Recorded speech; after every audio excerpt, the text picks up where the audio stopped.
Hello, good morning to everyone. मैं आशा करता हूं कि आप सभी लोग स्वस्थ और अच्छे होंगे।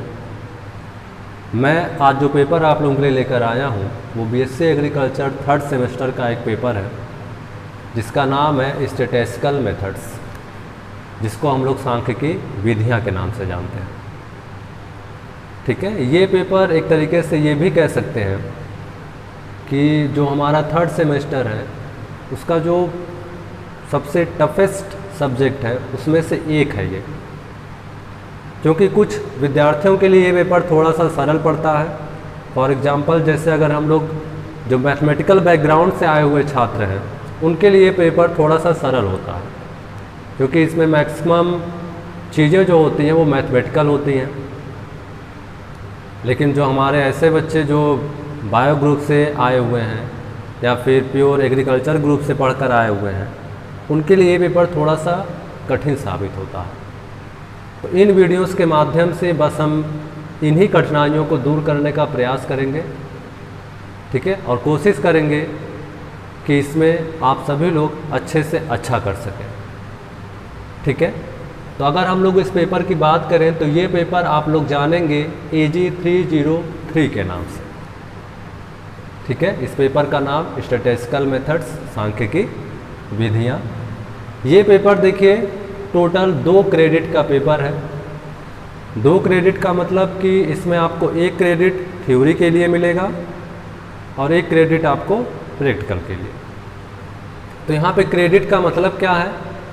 ठीक है, बहुत सारे ऐसे भी बच्चे हैं कि जिनको क्रेडिट का मतलब नहीं पता है या नहीं पता होता है। वो क्रेडिट उनके लिए बस एक क्या होता है कि एक शब्द बनकर रह जाता है। तो क्रेडिट का मतलब यहाँ पर बस यही होता है कि 1 credit is defined as the lecture of 50 minutes. ठीक है, इन अ वीक या पर वीक, या फिर हम कह सकते हैं कि minimum 100 minutes in a week. ठीक है, कि जो भी यहाँ पर लेक्चर दिया जाएगा, अगर 1 क्रेडिट की हम लोग बात करें तो उसके लिए 1 हफ्ते में 50 मिनट का एक लेक्चर आपको लेना पड़ेगा, या फिर हम कह सकते हैं कि मिनिमम आपको 2 लेक्चर तो देने ही पड़ेंगे, वो भी 50-50 मिनट के। ठीक है, तो उस आधार पे हम लोग क्रेडिट को डिफाइन करते हैं। ठीक है, तो इसका देखिए जो मैंने पहले ही बताया कि ये जो पूरा पेपर है वो 2 भागों में बटा हुआ है, एक थ्योरी और दूसरा इसका प्रैक्टिकल पार्ट है। आज हम लोग इसके थ्योरी पोर्शन को डिस्कस करेंगे कि थ्योरी पोर्शन में हम लोगों को क्या क्या चीज़ें पढ़नी है। ठीक है, तो इसका थ्योरी पोर्शन शुरू होता है introduction to statics and its applications in agriculture. ठीक है, कि पहली चीज़ तो यही है कि ये स्टैटिक्स या सांख्यिकी होता क्या है और इसे हम एग्रीकल्चर में कैसे उपयोग में लाते हैं। ठीक है, दूसरा पॉइंट है ग्राफिकल रिप्रेजेंटेशन ऑफ डेटा। जब हम लोग ग्राफिकल रिप्रेजेंटेशन ऑफ डेटा की बात करते हैं तो यहाँ पर जैसे फ्रीक्वेंसी कर्व हो गया, फ्रीक्वेंसी पॉलीगन हो गया, ओजाइव हो गया, या फिर हम लोग बार डायग्राफ की बात करते हैं, बार डायग्राम की बात करते हैं। ठीक है, तो इन सभी चीज़ों को यहाँ पर देखा जाएगा और कैसे कोई भी जो ग्राफ है उस ग्राफ को कैसे हम बनाएंगे या उस ग्राफ को कैसे हम समझेंगे। ठीक है, इन चीज़ों के बारे में यहाँ पर बताया जाएगा। नेक्स्ट पोर्शन है मेजर्स ऑफ सेंट्रल टेंडेंसी। ठीक है, इसको हम लोग केंद्रीय प्रवृत्ति की माप कहते हैं। तो केंद्रीय प्रवृत्ति का जो माप है इसके अंतर्गत हमको इसके 3 मापक, जो कि बहुत इम्पॉर्टेंट है और आप सभी लोग इससे थोड़े थोड़े परिचित भी होंगे, इसको हम लोग माध्य, माध्यिका और बहुलक कहते हैं, मीन, मीडियन एंड मोड। ठीक है, उसके बारे में थोड़ी बहुत चीज़ें हम जानेंगे और इसका डिस्पर्सन। ठीक है, और इनके डिस्पर्सन के बारे में पढ़ेंगे। नेक्स्ट है डिफिनीशन ऑफ प्रोबेबिलिटी। ठीक है, प्रायिकता की परिभाषा। जैसे मैंने पहले ही कहा कि इसमें जो मैथमेटिक्स स्ट्रीम के बच्चे हैं वो थोड़े से प्लस होते हैं। तो प्लस होने का रीज़न यही है कि इसमें जो चीज़ें कुछ रखी गई हैं वो प्योर मैथमेटिक्स के निकल कर आई हैं, और वो चीज़ें बच्चे क्या हैं कि उसको पहले ही वो इंटरमीडिएट स्तर पर पढ़कर आए हुए होते हैं, तो इसलिए वो ये चीज़ें उनके लिए यहाँ पर थोड़ी सी आसान हो जाती हैं।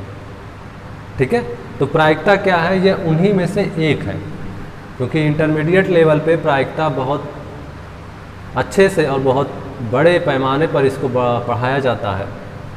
तो उसी प्रायिकता के आधा पॉइंट्स जो हैं वो एडिशन और मल्टीप्लिकेशन थ्योरम भी यहाँ पर पढ़ने हैं। ठीक है, नेक्स्ट है simple problems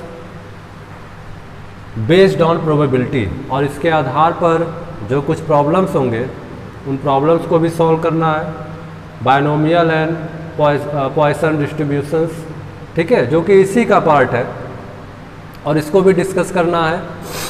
definition of correlation को डिस्कस करना है कि सहसंबंध की परिभाषा क्या है, कितने प्रकार के होते हैं। ठीक है, स्कैटर डायग्राम को यहाँ पर डिस्कस करना है। और कार्ल पियर्सन जो कि कोरिलेशन से ही रिलेटेड है, तो Karl Pearson's coefficient of correlation को यहाँ पर पढ़ना है। और लीनियर रिग्रेशन इक्वेशंस को पढ़ना है।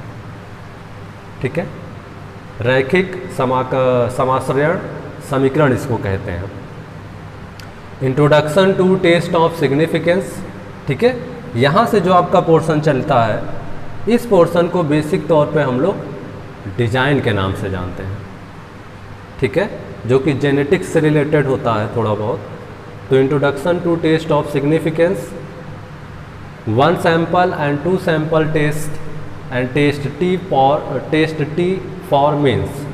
ठीक है, मतलब जो टेस्ट टी है उस टेस्ट टी के लिए हमको 1 सैंपल और 2 सैंपल को लेकर चलना है। Chi square test of independence, ठीक है, काई स्क्वायर टेस्ट के बारे में पढ़ना है। किनके लिए? एट्रीब्यूट्स इन 2x2 कॉन्टिजेंसी टेबल। ठीक है, 2x2 का जो टेबल होगा उसके फेज में पढ़ना है। Introduction to analysis of variance, ठीक है, वेरिएंस का अर्थ यहाँ पर प्रसरण से है। प्रसरण के बारे में हमको पढ़ना है।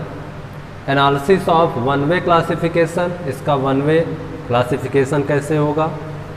इंट्रोडक्शन टू सैम्पलिंग मेथड्स, ठीक है, सैम्पलिंग की जो विधियाँ हैं, ठीक है, उनके बारे में पढ़ना है। और सैम्पलिंग वर्सेस कंप्लीट इनुमरेशन, ठीक है, simple random sampling with and without replacement. ठीक है, मतलब रिप्लेसमेंट के साथ और विदाउट रिप्लेसमेंट के कैसे हम सैम्पलिंग को कर सकते हैं। सिंपल सैम्पलिंग है। ठीक है, use of random number tables for selection for simple random sample के लिए। ठीक है, तो ये सारी चीज़ें इसकी थ्योरी पोर्शन है। थ्योरी पोर्शन में हमको बस इतनी ही चीज़ें पढ़नी हैं। ठीक है, तो नेक्स्ट वीडियो में हम लोग डिस्कस करेंगे इसका प्रैक्टिकल पार्ट। ठीक है, ओके।